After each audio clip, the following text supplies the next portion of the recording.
Hello, everyone. It's Cheryl.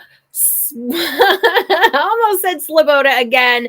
Cheryl Whited. How are you doing today? It is Tuesday, my favorite day, and that means we are here celebrating Heirloom Afternoon. Welcome, my friends, to episode number 14, which I almost can't believe that we're this far into our series. I'm very excited. If you didn't know, we come to you every Tuesday at 12 p.m. Central Time, and we are here live to you through the power of the internet to do this fun show. I today have a lot to show you, but you may know it is a new month, and that means we have a new beautiful quilt on our set today. This quilt, let's turn on quilt cam, shall we?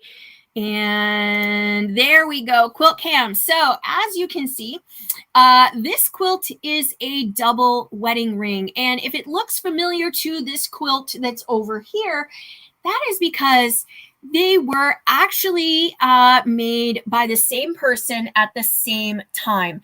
Now, this quilt was given to me. Actually, both of them were given to me with no strings attached. Well, I guess there were strings on the quilt attached, but you know what I mean. And what happened was I was collecting quilts and buying vintagey things from my local quilt guild's rummage sale. Now, every year my quilt guild has what's called a rummage sale. It's like a flea market / garage sale, but you bring your things that you want to donate, and then all of those things are sold on behalf of the Quilt Guild, and the money helps our programs and things like that. So someone had noticed that I was buying a lot of the vintage quilt blocks and the vintage quilt tops, and they said, hey, I have 2 quilts at home that were made by my grandmother. No one in my family wants them. Would you want them? Yeah, of course I want them. In order to, and she had said, no one in her family wants these quilts. They want her quilts. They don't have any connection to these quilts, and they're very thin. There's a very, very, very thin batting in there. Is this like giving me double sound? It might be. It's a very, very thin batting inside of this quilt. And what's happened is it hasn't really shifted or migrated too much, but there are a couple of spots, as you can see right here. There is some fraying happening, and there's one particular fabric in this quilt that's completely disintegrated. And everything else is just fine. It's just that one fabric type. Now, it looks like these were made of shirts or clothing of some kind, because they are not all quilting cotton. But it is a very beautiful quilt, and I am very proud to own it. I also own its friend and companion, which is right here on the set, and it's been on the set for some time. So there are 2 of them, 2 double wedding rings with a scalloped edge, and somebody, a quilter even, did not want those quilts, and so they reside happily in my collection. And I don't have any lipstick on my teeth. That's a good thing. It's been a crazy, crazy week. Last week, we came to you a little bit early because my friend Amy and I drove down to Paducah, Kentucky to see the American Quilt Society's big show in Paducah, Kentucky. And let me tell you, it was fabulous to be back amongst quilters. It was fabulous to be back seeing a quilt show again. Beautiful quilts at the show, just breathtaking. And then, of course, also the vendors, and of course the hospitality of the city of Paducah, which is super charming. If you've never been, you should put that on your bucket list to go. If you have been to Paducah, let me know what you think of the Paducah show, because I thought it was great. Do I think it is the same size as the years prior? I can say that with a probable, because I had never been before I went to this one, I can say with probable certainty that it is smaller than in years past. But as our industry recovers, we, of course, will see that show grow and grow. Also, I wanted to mention to you that my book is coming out at the end of this week. We have a proof copy. It is so exciting to see this in person, and I just like to have this book finally in print and in my hands was a real moment for me, and I hope that you enjoy it when it does come out. Debbie has been to Paducah, and she says, I thought it was amazing. I am so excited about that. Again, if you've never been to Paducah, now my friend Amy, she mentioned to me that Paducah was very similar to her as in feel of like the little downtown area to Savannah, Georgia. Now I've not been to Savannah, so I don't know if that comparison is, spot on or not, but it does have a very charming downtown. It has a lower arts district, which a lot of galleries and beautiful homes turned into galleries and things like that. So just really, really neat area. And again, but this, my friends, is wild to me to finally have my book out. So yay for the book, says Laurel. Debbie also saying yeah, and I appreciate that. And Sue, yes, lots of hugs to you too. Thank you so much. This again is a huge labor of love. And it is hard to write a book. It is hard to write a book that has the kind of steps and information that you want, and that grows and takes the thing further than other books on this topic may do. And again, can you get a book that includes smocking instructions? Yeah, of course. But the problem with most of those books is that they assume that you have all this sewing knowledge already, and you're just adding this smocking thing on top of it, where a lot of us just need to know how to start and where's that basic to begin from. And it's got full color pictures, it's got full diagrams, it's got all sorts of good stuff. We have really worked to get this book out, so I'm very excited about the new book. I hope you are as well. And it will be out and available for sale on Friday. And once that information hits, you'll see it here on Facebook, you'll see it here on YouTube, and you will also see it in our email newsletter. And of course, if you have not yet, you can pick up everything and all of that on our website. So big news about the book, the proof copy. This cover is so pretty in person. It's got a nice shiny cover. So anyway, just very exciting, very cool things going on with that. So today we have a cool project And that is, let me pull up. So today we're talking about something very old, but it's been around so long. I think this is about 100 years now that these things have been made. And I personally never collected these, but I thought I could just get one and try, like, looking at it, and that quickly led to this. So I'll just say right up front, we're going to be talking about the Pincushion Doll. Now, this little device was really came around the turn of the century, 1800s to the 1900s. So this is where they start to appear. The porcelain was a lot easier to manipulate and paint and mass produce.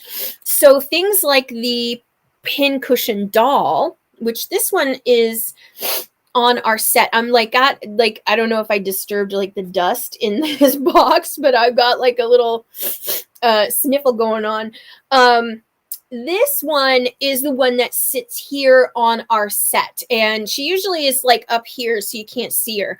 And quite frankly, like, when I first heard about these, I was like, oh, I wouldn't be interested in them. And now I'm very, like, super addicted. So here we're just going to talk about the Pincushion Doll, and then I will show you the vast variety of what's out there. And, a lot of times when you collect these, or if you are in the Pincushion Doll arena, you'll see lots of differences and things like that, and we're just going to talk about that. So let me put on the cam here for us, and there we go. Okay, so here's the Pincushion Doll, right? And so you can see she's got a very sort of beautiful, elaborate dress. If you peek underneath this bit of ribbon, you can see her original color for her dress and how closely it matched her painting on the actual porcelain doll part. So you can see too the holes left by the pins and the rust from pins that have been left in her. There are still a couple of pins into here. I believe that this is just stuffing in here and a sort of cardboard base. She is very pretty. I know. It's so hard because there's such a variety of these dolls, and they run the gamut. And some of them are really pretty. Most of the ones in my collection are pretty. I got a few like hideous, ugly ones. So we'll get to those. In size, she's about 6 inches tall. This is the 6-inch line. So she's about 6 inches tall. And that means that in general, she is about 4 inches in height just for the porcelain. So this one's very elaborate. She's got a lot of little ruffles. She's got some of this beautiful like trim that's probably handmade. And so she's just this is a very lovely example. Was not very expensive. So for those of you that are like, I don't want to collect things that are like really, really expensive, you can go and do the salt cellar route, and the salt cellars run pretty inexpensively. Or you can spend a little more and try Pincushion doll collecting.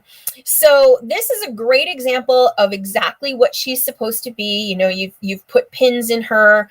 You can see just all the number of times that she's been used. And I find that very charming. I do love the design on her. And so how old is this really? And what I'm able to research is that these were very popular around 1910 up into the 1940s. So for some of these with you'll see different styles of dress and things like that.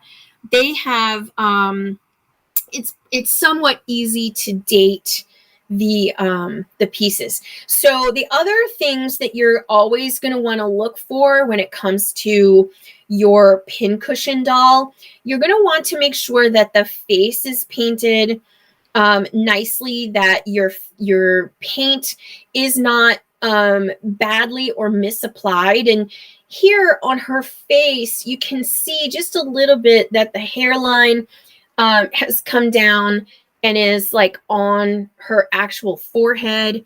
And so from a painting standpoint, this isn't a great example. You can see here some paint is up on her curls.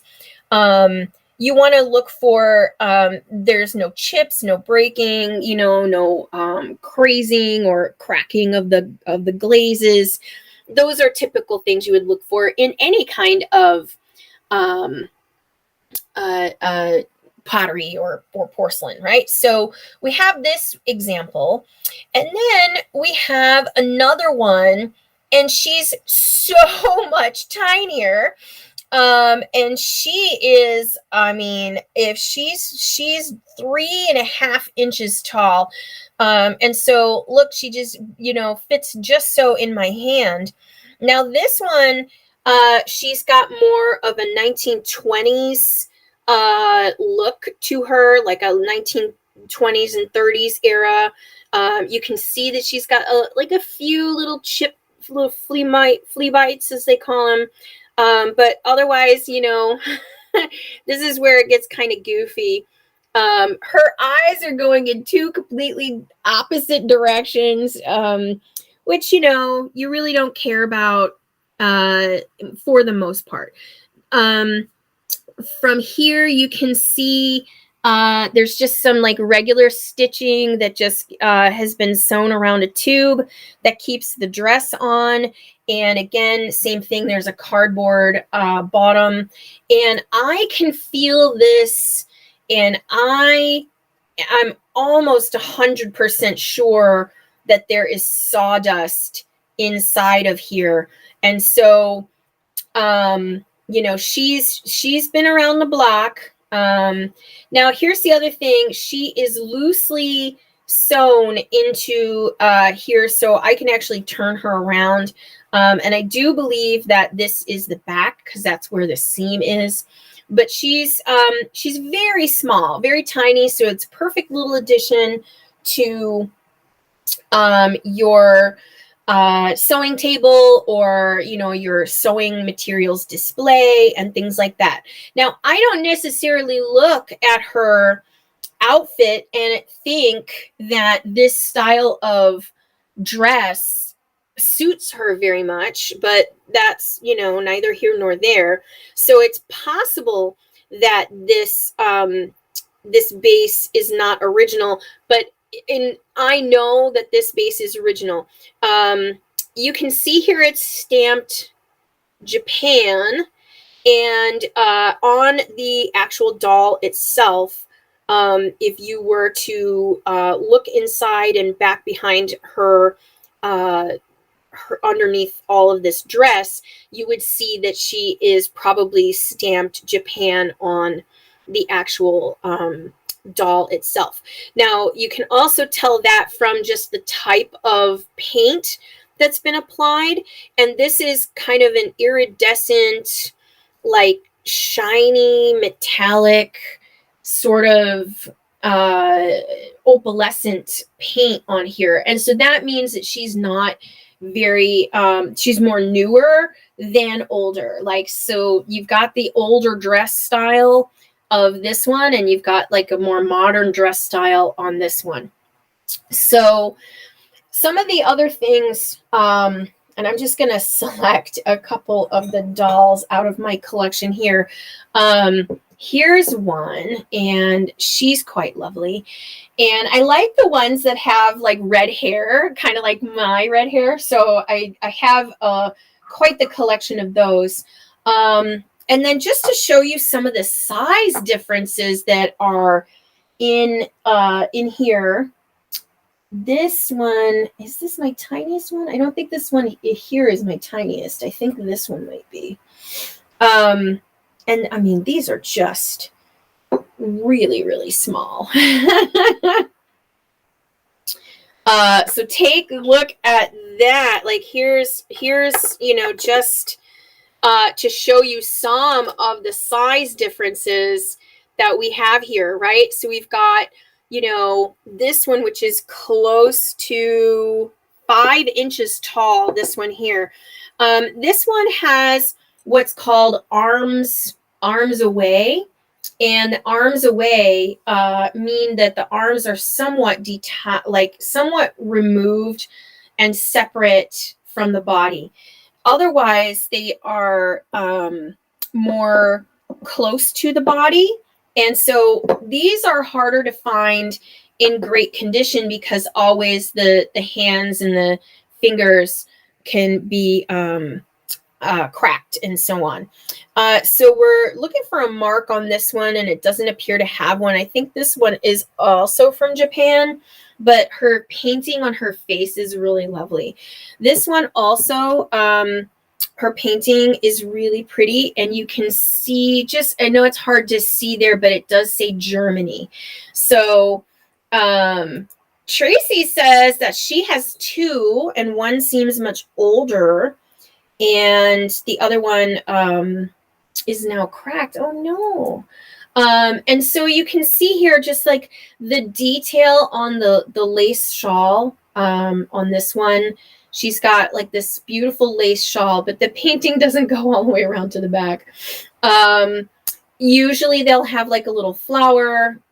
Painting on this face is really nice. So you can tell by the hairstyles, you know, again, that they're calling back to an earlier time. Now, these ones are some of my smallest, and I can't imagine how tiny these little pincushions were, but it's entirely possible that they weren't pincushions at all.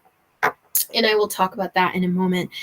This one is very sweet. It's probably like the youngest looking one that I have.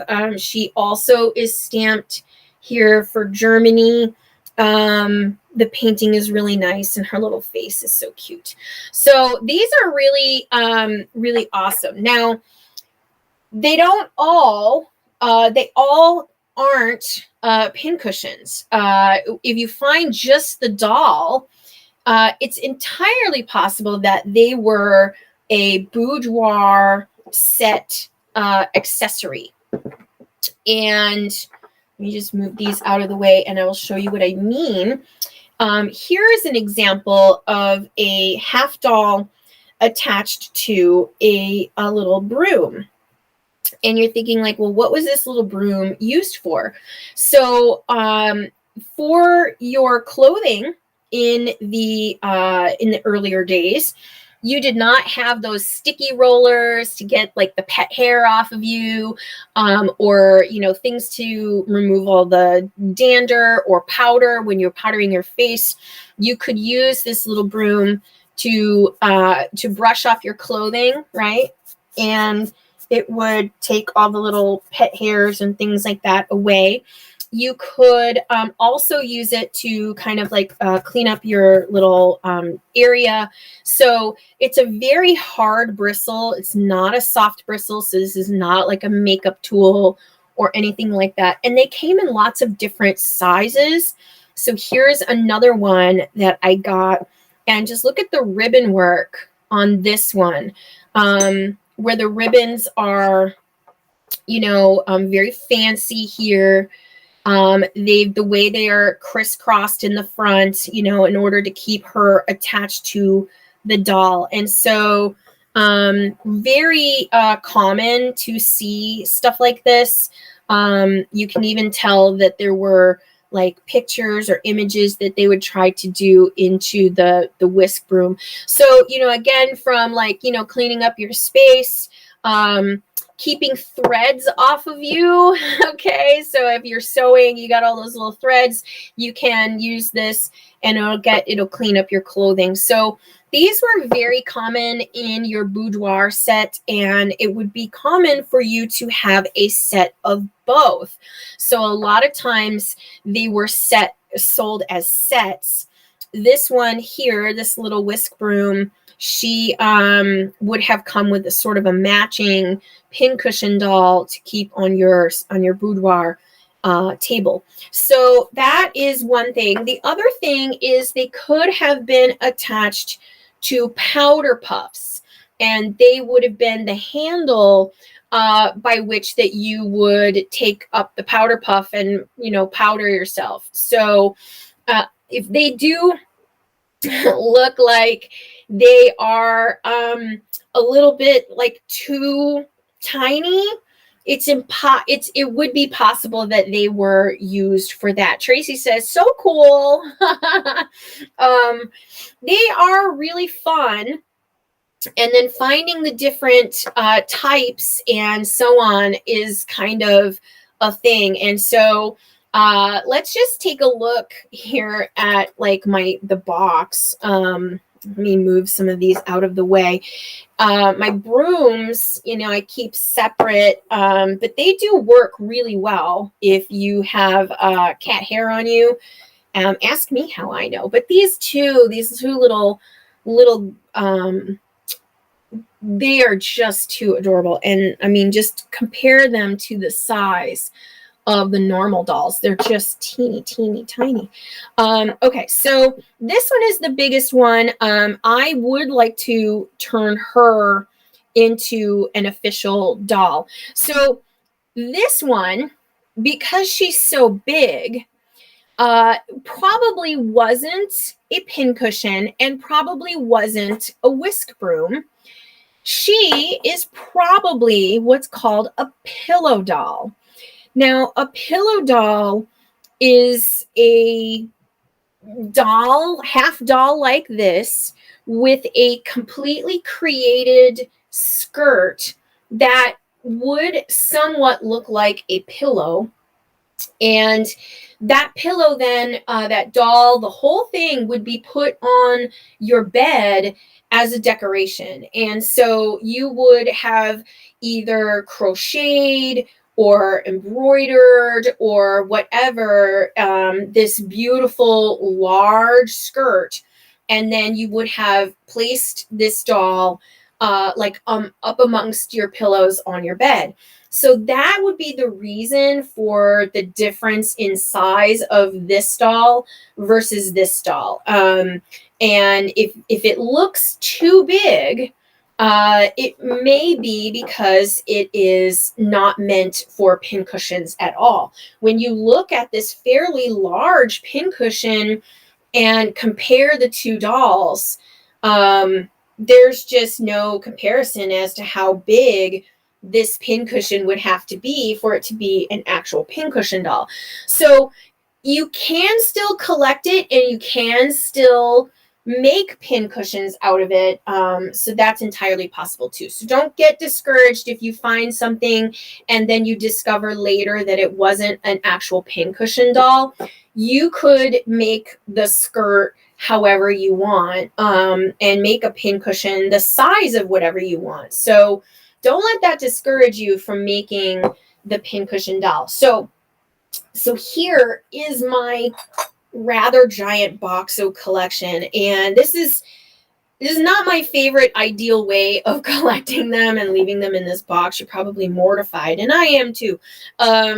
But I just wanted to show you just a couple of the ones that I find very interesting. So here, they just crunch and crinkle. Don't worry, they're not getting injured. All right, so these two are the ones I want to show you first, and that's because they are they look exactly the same, right? They've got yellow bows, and they've got the arm is up, and they've got even like the same color paint scheme on the headband and the hair. But and these are both from Germany, but I have probably, and I have a whole box of these. These are so ubiquitous. This style is very common. She is copied over and over and over again, and you can find this particular style fairly easily. And because these ones are from Germany, what would happen is other places would take this doll and mold it, and the copies, of course, over time become even more degraded and less detailed. And so there are versions of this doll that I have that have clearly been copied over and over again. There's like hardly any detail left here in the bows and the fingers. They look like just sort of lumps. The paint jobs are pretty terrible also. So these, again, I have them in here because they're the only two that I have that like completely matched each other. But this style you can find pretty much everywhere. And one of the faces is better than the other. This one here, she's kind of got some goofy face going on. Her eyeballs are not quite painted directly. But when you have her standing up, she doesn't look too bad. But some of them can be pretty cross-eyed, which is also part of the fun because they're just so weird. Also, you'll see the difference in here in the styles of clothing and the styles for the hair. So this one here, she's got kind of a 1920s, 30s vibe. She's got this low V-neck, long sleeves. And then there's other versions. And these ones, quite frankly, they remind me of Downton Abbey. Okay, because so you see here, you've got like that Downton Abbey-esque flapper haircut with this single plume feather, and sort of she's got this is kind of little sexy arm, the strap of her dress coming down over her arm, and so these have more of a 30s and 20s feel. And this one here is from Germany, and there are stamped numbers. So if you have a guide or a collector's guide, you can determine how old they are. This one here is from Japan, and it's marked from Japan there. And so that's just to give you a sense of the different style. A lot of the Germany ones are really collectible because the German porcelain is just it's just better done. This is such a kind of sloppy paint job. They've given her a little beauty mark.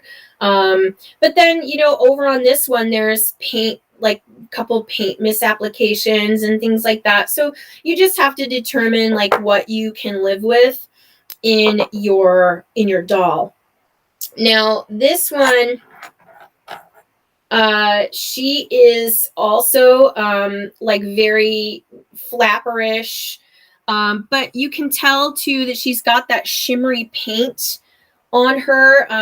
That is just a sign of that style, that age, and her paint job on her face is really lovely on this one. And I do have other 20s styles that kind of mimic this same look. I have lots of versions for this one.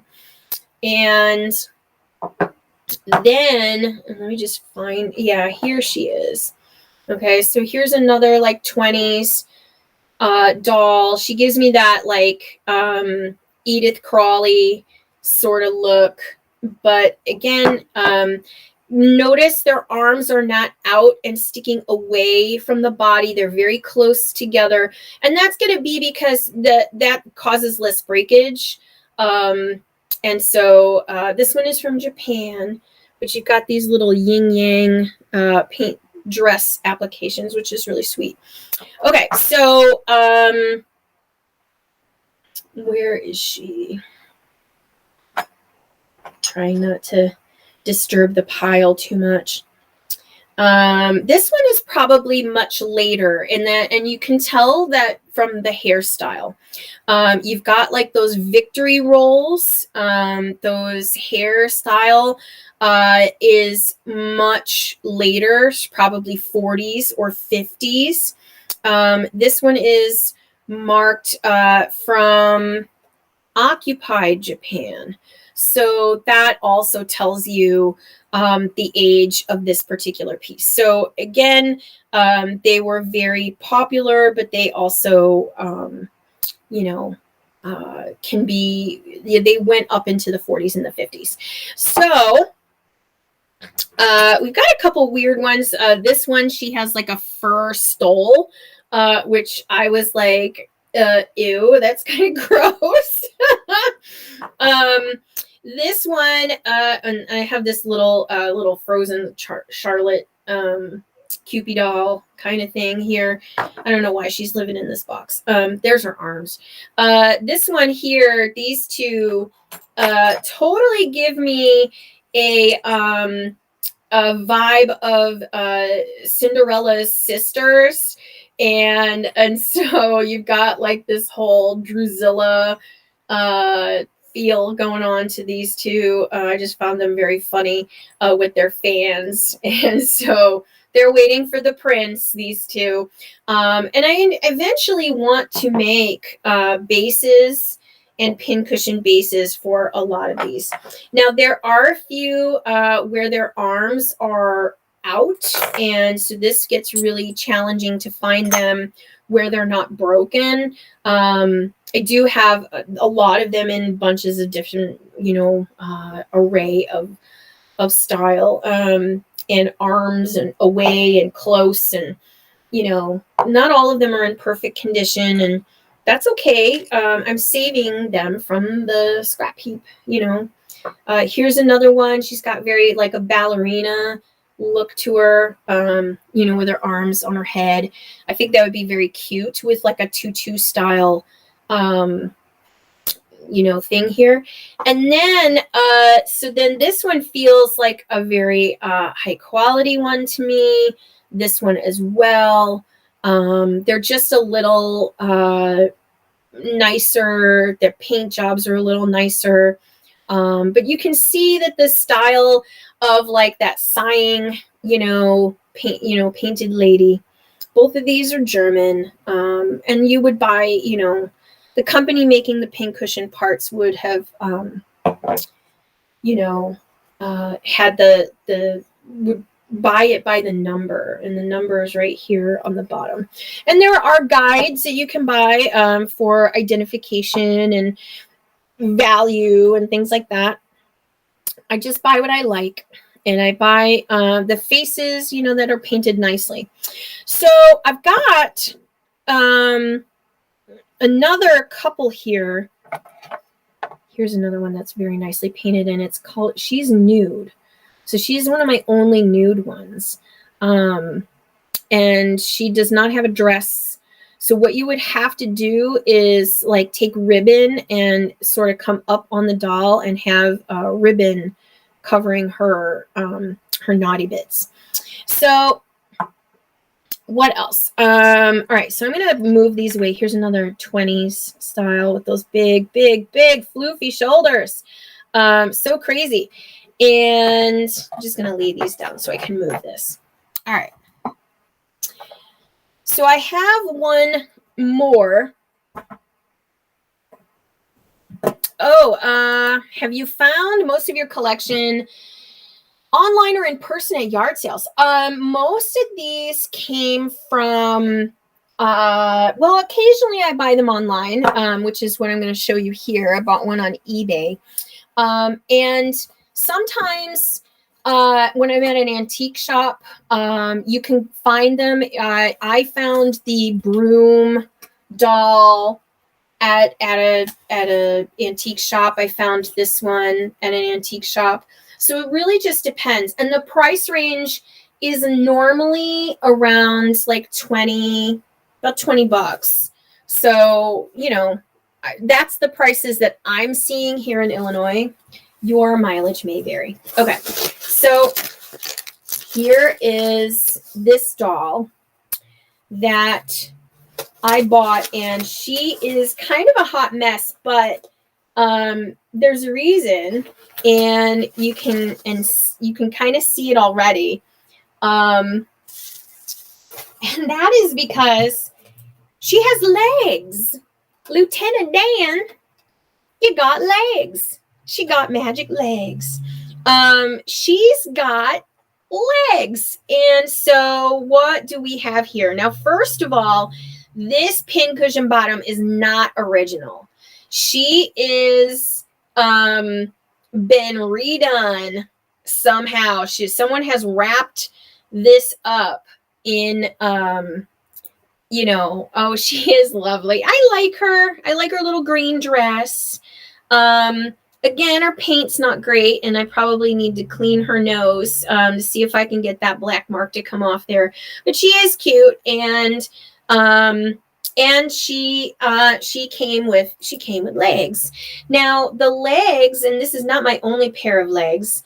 Her legs they're very tiny. These ones are tiny. I have another pair of legs that came with a different doll, and they're much bigger. Okay, so you can see the difference in these legs. They usually have like a gold painted shoe, and there's usually like no heel. These ones have heels, but this one is probably from the 20s. And she is really just kind of jammed into this makeshift thing. So what I bought this for was, obviously she's not original, because that's not how her legs should be sticking out of here. That's just a hole that's been cut. And I could probably pull those out, but I don't want to do that just yet. I do want to take this apart, and it looks like someone has just taken a piece of fabric and just recovered the original pincushion doll, and then just shoved, you know, these pins and stuff into it just to make it, you know, just covered up.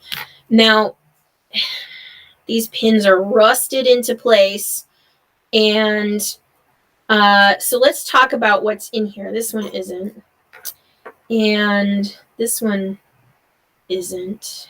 These ones feel a little newer for pins. And I just kind of want to see what's in here. I can tell you that her pincushion,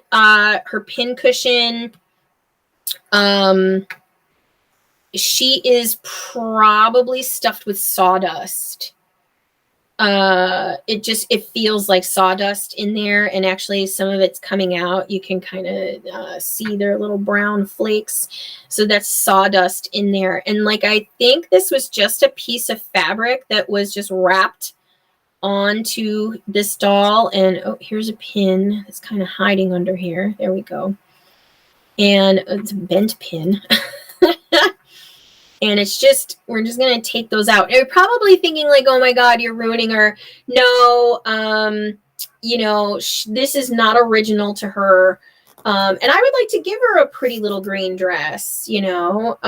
So we're just kind of seeing what's under here. And that's exactly what I thought. Here's her original dress right in there.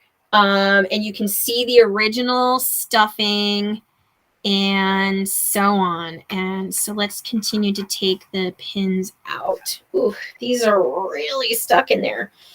I'm just wiggling it to get it unstuck from the material. So this is a Pincushion Doll deconstruction going on here. I'm sorry, Pincushion Doll. I know you're lovely. And so we're just pulling out this pin. It is like whatever this fabric is, they must have painted it with some kind of glue or something to kind of keep it into a shape.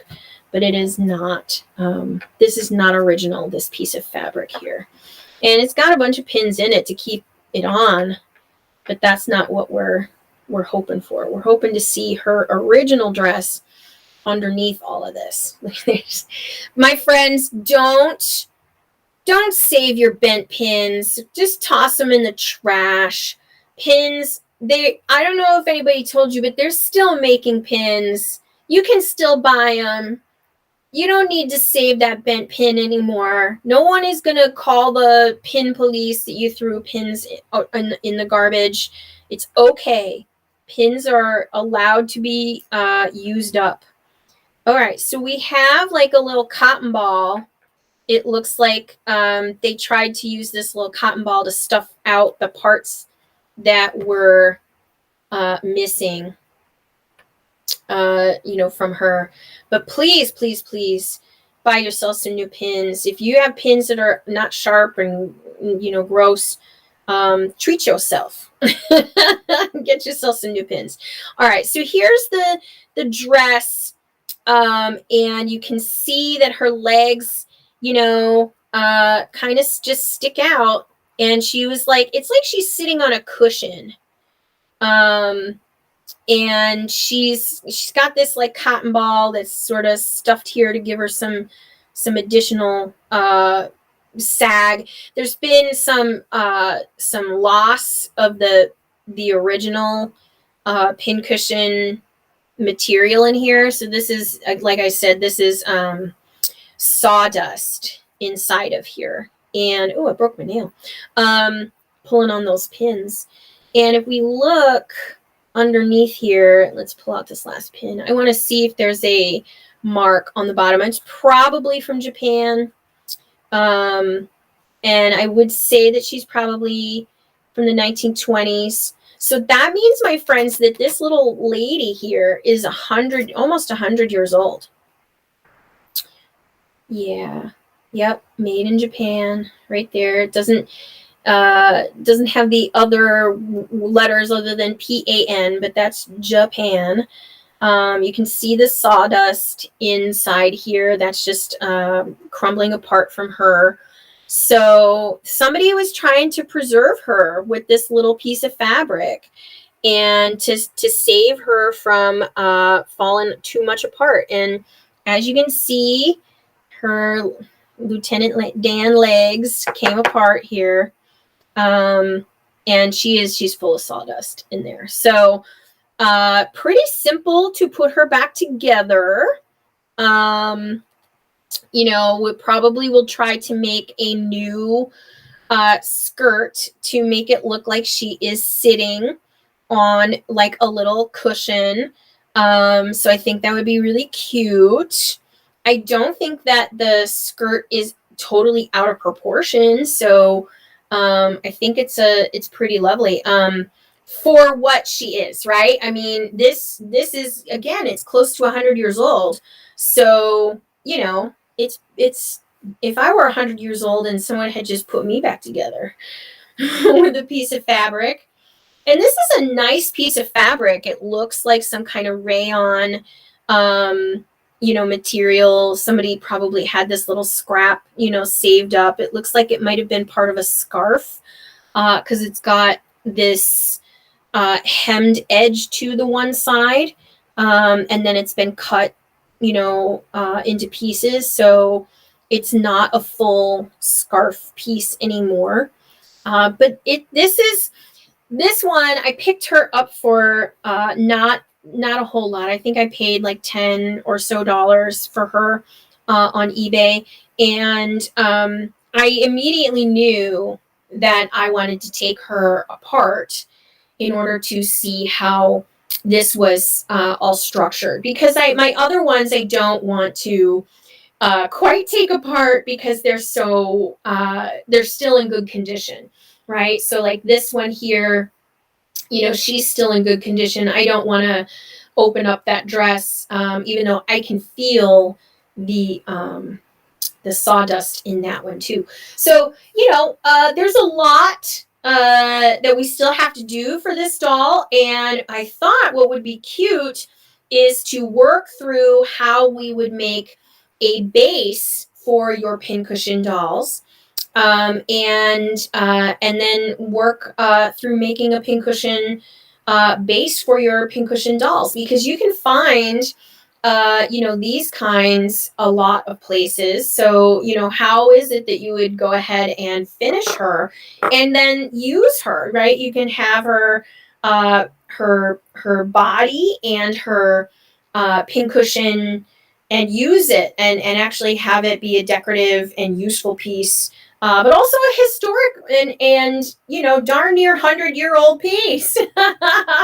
So, there's quite a variety going on in my personal collection, and I will tell you that I have dozens and dozens more that are not in this pile. They're in my I don't know what I'm going to do with them yet pile, because I'm really kind of obsessed with these little guys. They're just so cute. Not all of them, are they have just sort of that country style and feel, and they're just neat. They're just neat. So I hope that this means you have found something awesome and cool to look at here in our Heirloom afternoon. Thank you guys so much for hanging out with me. Don't forget that my book is coming out at the end of this week. So you're going to want to stay tuned for that. And there is going to be an episode of Muffin Sewing Emporium on Friday night. So you're not going to want to miss that, as we will debut the Smock It To Me book, and we will go through the steps of smocking. So you're going to want to tune in for that on Friday night at 7 p.m. Central over on the Facebook. I hope that you enjoyed this, and thank you so much, Tracy. I appreciate it. And I hope that you stick around for more of the doll stuff that we're going to be doing next week. So take care of yourselves, and